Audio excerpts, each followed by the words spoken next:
What's up everyone, it's Mohammed again. And today's episode will be talking about how to choose a brokerage as a new real estate agent. Should you choose a residential brokerage? Should you choose a commercial brokerage? And either way, what would you do? What would you ask? How would you find these brokerage? How can I know that I'm at the right brokerage that will give me everything that I need? It's like a process, but we need to go through it.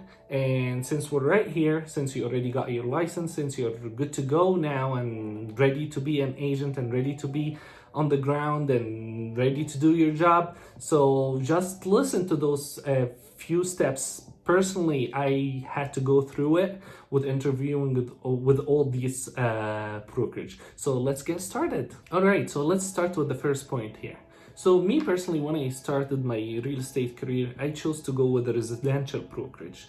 I thought at this point, like, there is a ton of houses out there, there is a ton of residential units out there, so it would be better for me, bigger market, so I can just start working as a real estate agent in all the residential brokerage. But it all comes up to you guys. You can just choose either to go either way, either it's residential or commercial. Interviewing the brokerage, it will be pretty much the same. For me, I interviewed, I guess, 7 brokerages, but I know a lot of other agents, they interviewed like 15 brokerage.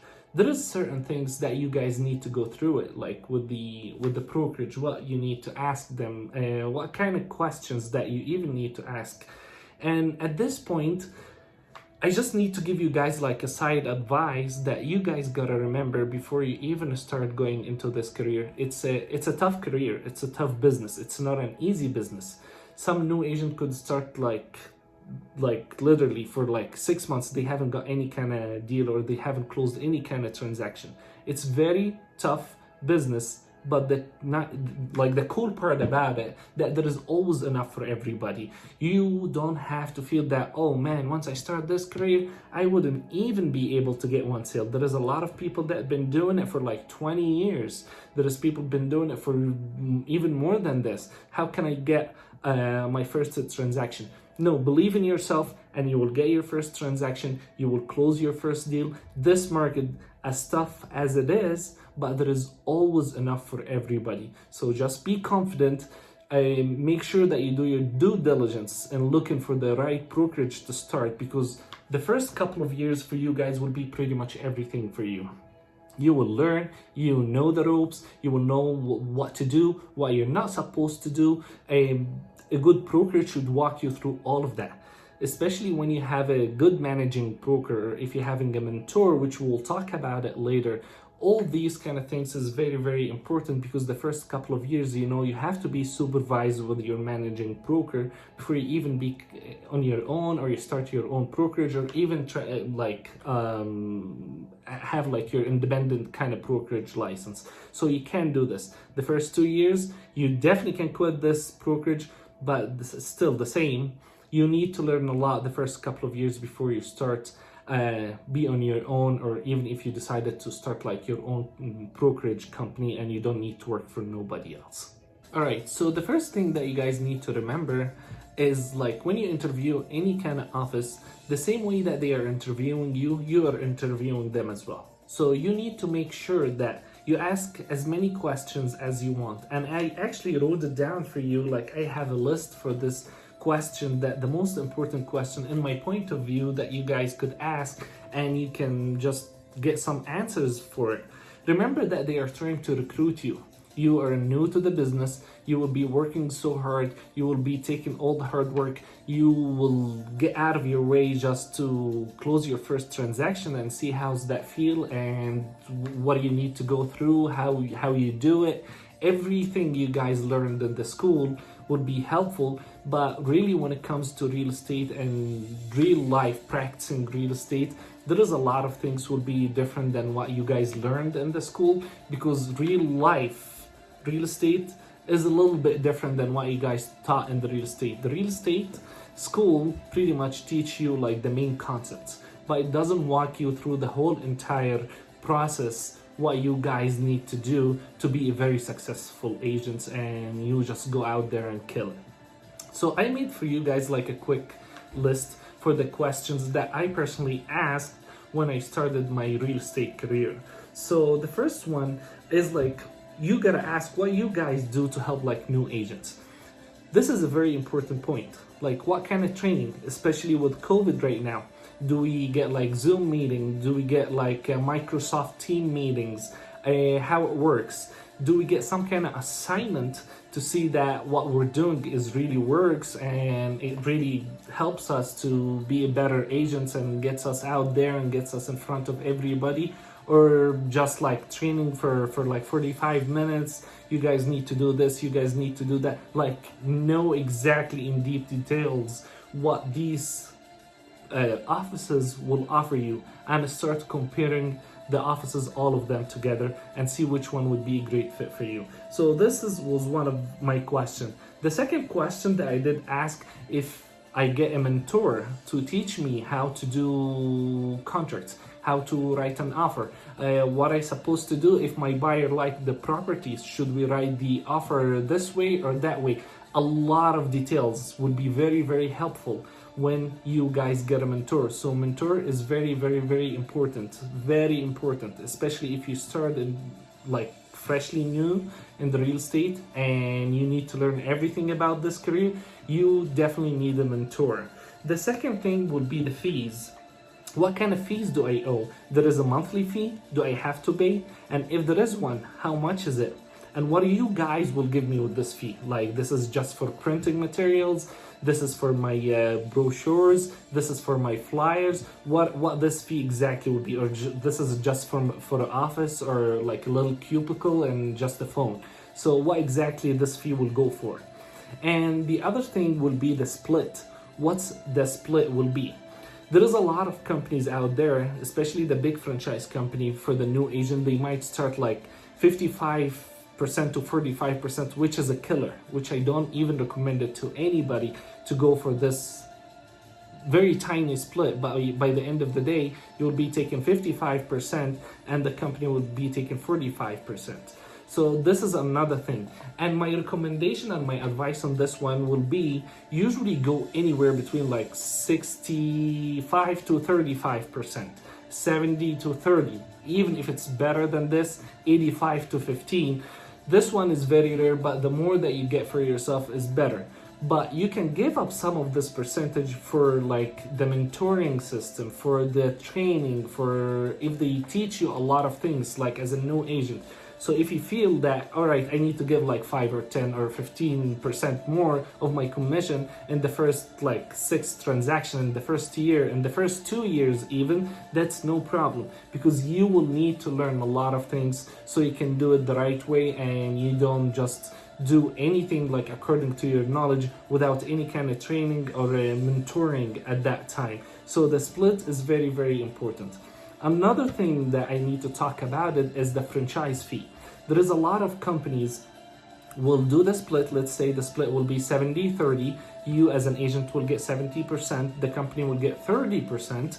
But on the top of that, there will be a franchise fee as well. So you need to make sure that what is the franchise fee will be, and how much is the franchise fee will be on every transaction, what you guys would give like a new agent for his first like 3 transactions. You guys will give him like you wouldn't charge him for the franchise fee, for the closing fees. Like, there are certain questions that you guys need to make sure, because once you guys will have your first deal, you will find out all these questions is very, very valuable, and you should have asked all about it at the beginning, at the first place. So don't get that late. So interview as many companies as you can, make a little table, just do a comparison. All right, so the split here is this much, here there is a franchise fee, here there is no franchise fee, here I will get a mentor, here I will not get a mentor. So make sure that when you choose it according to your knowledge and everything that you guys have been had it written down, and make sure it's the right conditions that will fit your guys' needs, and you guys will be like a good fit for this company. Another one, you can just ask for your managing broker at that time, can I hold open houses? Open houses, of course, we all know that open houses is a great way to sell a home, but on the top of that, there is another advantage comes out of it as a new agent, or even as a veteran agent that been in the business for a long time. You get a lot of walk-in traffic, and all this walk-in traffic, you might get some leads out of it. It's all about numbers. It's all about what you guys can get in your pipeline, how many leads you guys can push since day one in this business, you know? So ask, can I hold an open houses? Can I talk to like some agents that like top producer agent that to hold a couple of houses for them as an open house? So ask about this one too. And ask as well, try to talk to new agent in this office. Like when you guys get your first sale, have you guys got this first sale through the office, through the brokerage, through your spheres? It was like somewhere else. How did the brokerage help you with your first deal? This is a very important question, because at some point you will find yourself at the same situation that, all right, I got my first deal through this. So you need to make sure on what average the new agent could close the first transaction for them. And the last one that I asked as well, what was the average price of the listing homes that you guys have? So, and this is, it depends on you guys and what you guys want to do. Some houses could go for like, this brokerage usually deal with certain neighborhoods, and the houses at this time is like within the price range of $300,000 to $600,000.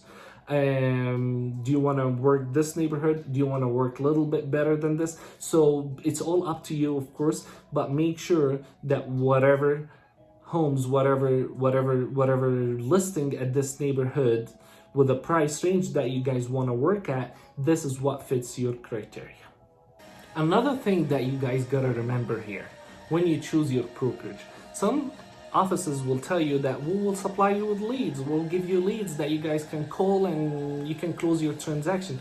But you always gotta remember this, just the common sense. For you as a new agent, for the office to give you like a lead for, let's say they have a walk-in client that looking to list his home, or he just called over the phone that he want to list his home with this company.